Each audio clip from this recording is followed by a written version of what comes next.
ಶ್ರೀನಿವಾಸಪುರ ಕರ್ನಾಟಕ ರಾಜ್ಯ ಸರ್ಕಾರಿ ನೌಕರರ ಸಂಘದ ಶ್ರೀನಿವಾಸಪುರ ತಾಲೂಕು ಶಾಖೆಯ ವತಿಯಿಂದ ಸರ್ಕಾರಿ ನೌಕರರ ಭವನದಲ್ಲಿ ಪ್ರತಿಭಾ ಪುರಸ್ಕಾರ, ಜಿಲ್ಲಾ ಯುಪಿಎಸ್ಸಿ ಸಾಧಕರಿಗೆ ಸನ್ಮಾನ ಹಾಗೂ ನಿವೃತ್ತ ನೌಕರರಿಗೆ ಬೀಳ್ಕೊಡುಗೆ ಕಾರ್ಯಕ್ರಮವನ್ನು ಅದ್ದೂರಿಯಾಗಿ ಆಯೋಜಿಸಲಾಯಿತು.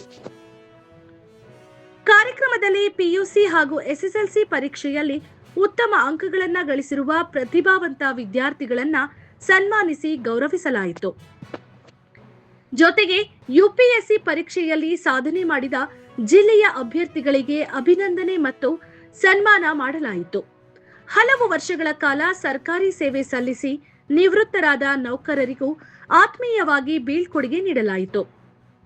ಈ ಸಂದರ್ಭದಲ್ಲಿ ನೌಕರರ ಸಂಘದ ಅಧ್ಯಕ್ಷರಾದ ಬೈರೇಗೌಡ ಮಾತನಾಡಿ, ವಿದ್ಯಾರ್ಥಿಗಳು ಶಿಕ್ಷಣದ ಜೊತೆಗೆ ಶಿಸ್ತು, ಪರಿಶ್ರಮ ಮತ್ತು ಗುರಿ ಸಾಧನೆಯ ಮನೋಭಾವ ಬೆಳೆಸಿಕೊಳ್ಳಬೇಕು ಎಂದು ಕರೆ ನೀಡಿದರು. ಪ್ರತಿಭಾವಂತ ವಿದ್ಯಾರ್ಥಿಗಳನ್ನ ಗುರುತಿಸಿ ಪ್ರೋತ್ಸಾಹಿಸುವುದು ಸಂಘದ ಪ್ರಮುಖ ಉದ್ದೇಶವಾಗಿದೆ ಎಂದು ಹೇಳಿದರು. ಸರ್ಕಾರಿ ನೌಕರರ ಸೇವೆ ಸಮಾಜದ ಅಭಿವೃದ್ಧಿಗೆ ಮಹತ್ವದ ಕೊಡುಗೆ ನೀಡಿದ್ದು, ನಿವೃತ್ತ ನೌಕರರ ಅನುಭವಗಳು ಮುಂದಿನ ಪೀಳಿಗೆಗೆ ಮಾರ್ಗದರ್ಶನವಾಗಲಿದೆ ಎಂದು ತಿಳಿಸಿದರು. ಕಾರ್ಯಕ್ರಮದಲ್ಲಿ ಸಂಘದ ಪದಾಧಿಕಾರಿಗಳು, ನಿರ್ದೇಶಕರು, ಸರ್ಕಾರಿ ನೌಕರರು, ವಿದ್ಯಾರ್ಥಿಗಳು ಹಾಗೂ ಪೋಷಕರು ಭಾಗವಹಿಸಿ ಕಾರ್ಯಕ್ರಮವನ್ನು ಯಶಸ್ವಿಗೊಳಿಸಿದರು.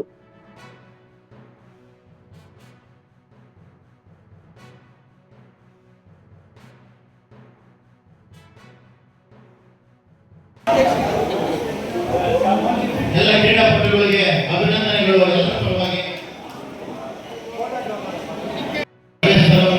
ನಮ್ಮೆಲ್ಲರ ಪ್ರೀತಿಪೂರ್ವಕವಾಗಿರ್ತಕ್ಕಂಥ ಅಭಿನಂದನೆಗಳನ್ನು ಸಲ್ಲಿಸ್ತಾ ಇದ್ದಾರೆ. ನಿಕಟಪೂರ್ವ ಪ್ರಾಥಮಿಕ ಶಾಲಾ ಶಿಕ್ಷಕರ ಅಧ್ಯಕ್ಷರು